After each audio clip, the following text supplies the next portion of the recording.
In the year of our Lord 1016, England trembled on the edge of ruin. Viking warlords circled like wolves, kingdoms splintered under the weight of betrayal, and the throne itself was contested by sword and blood. And in the midst of this storm stood a man of unbreakable will.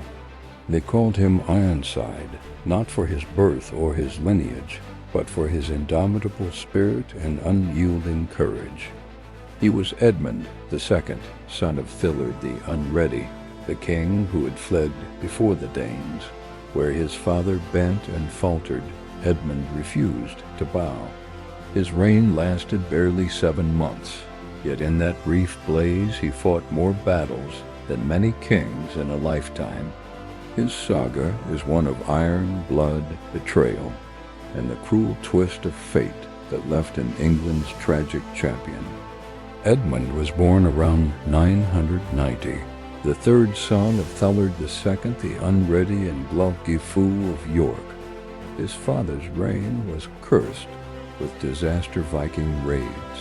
Burned across the land, the infamous St. Brice's Day massacre of 1002 brought only vengeance, and the great Danish king Sweyn Forkward seized the English throne in 1013.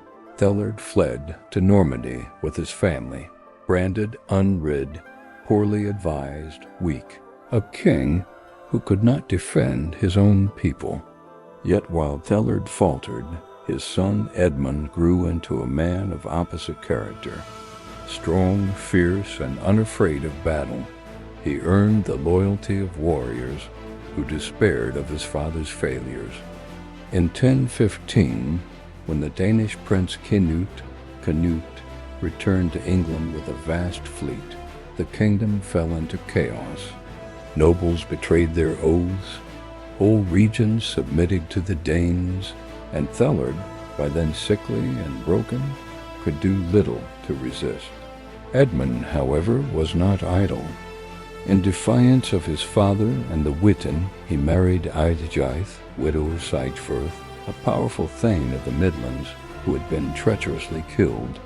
By this union, Edmund gained the allegiance of the 5 boroughs of the Danelaw-Mercia's warlike towns that had long teetered between Dane and Saxon.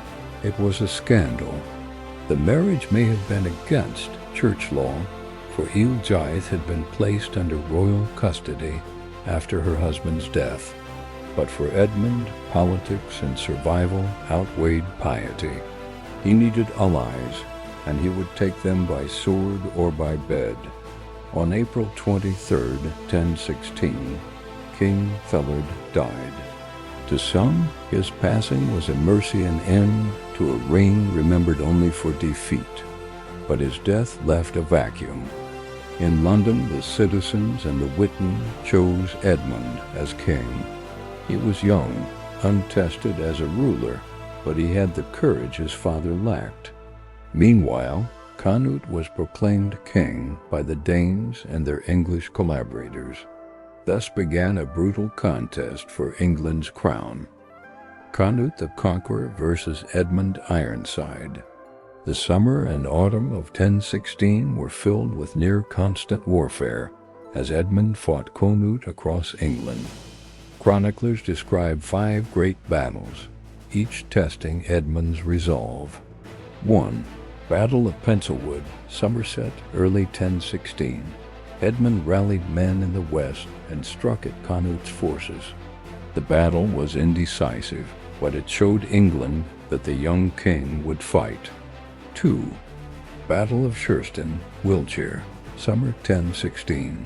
Here, Edmund displayed his ferocity.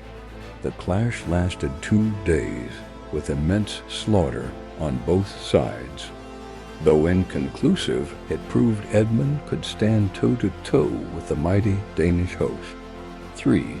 Battle of Brentford, Middlesex, summer 1016. Edmund struck boldly at Danish forces near London, achieving a rare victory. But his army suffered heavy losses in the pursuit, weakening his strength for what was to come. 4. Battle of Otford, Kent, autumn 1016. Once again, Edmund led his men with valor, pushing the Danes back.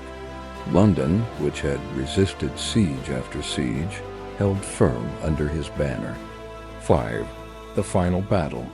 Sandon, Essex, October 18, 1016. This was the decisive clash. Edmund's men fought with fury, but treachery undid them. Edric Striana, the notorious turncoat alderman of Mercia, betrayed the king, withdrawing his forces at the height of battle. The English shield wall broke, and the Danes claimed victory.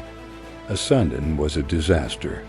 England lay open to the Danes, yet even then Edmund would not yield.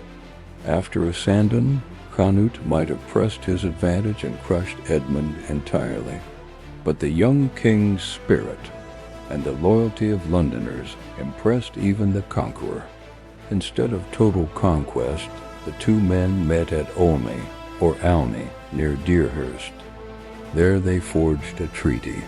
England would be divided. Edmund kept Wessex, the heartland of Alfred the Great.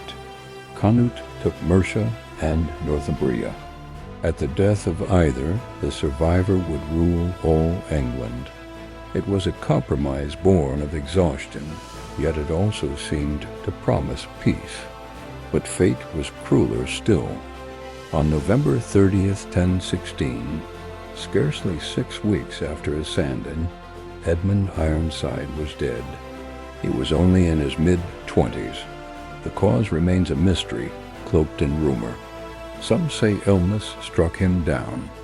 Others whisper of assassination. One tale claims he was stabbed by a hidden blade while using the privy, a deed perhaps ordered by Cnut himself or by the ever-treacherous Edric Striana. With Edmund gone, Cnut became king of all England, ushering in nearly 2 decades of Danish rule.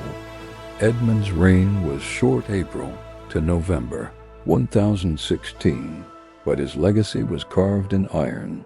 He fought 5 great battles in defense of his realm, never cowering as his father had done.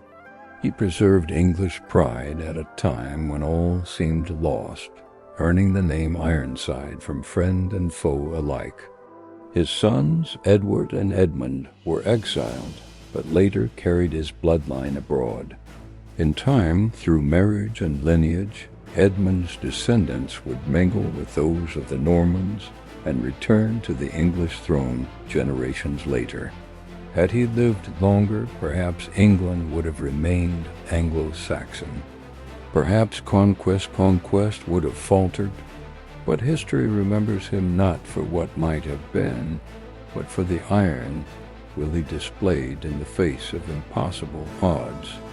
Edmund II Ironside was the last true warrior king of the House of Wessex. His life was brief, his reign shorter still, but his defiance became legend. As the Anglo-Saxon Chronicle declared with quiet awe, he fought 5 battles against the Danes with his own hand, and he was always the victor until they betrayed him. A king of iron, broken only by death,